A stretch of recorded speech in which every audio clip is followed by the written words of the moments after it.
حدیث نمبر 1960 حضرت عائشہ رضی اللہ تعالی عنہا سے مروی ہے کہ حضرت ابوبکر صدیق رضی اللہ تعالی عنہ ان کے ہاں تشریف لائے اور ان کے پاس 2 بچیاں گا رہی تھیں اور یہ مینا کے دن تھے۔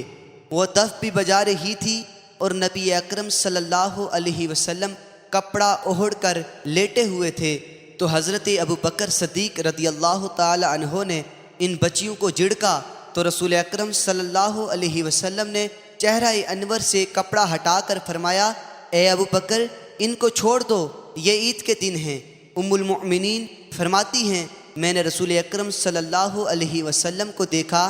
آپ نے مجھے اپنی چادر سے پردہ کروا رکھا تھا اور میں حبشیوں کو دیکھ رہی تھی اور وہ کھیل رہے تھے اور میں کم سن تھی، اور اندازہ کر لو کہ کم سن لڑکی جو کھیل کود کی شائق ہو کتنی دیر کھیل دیکھنا چاہے گی۔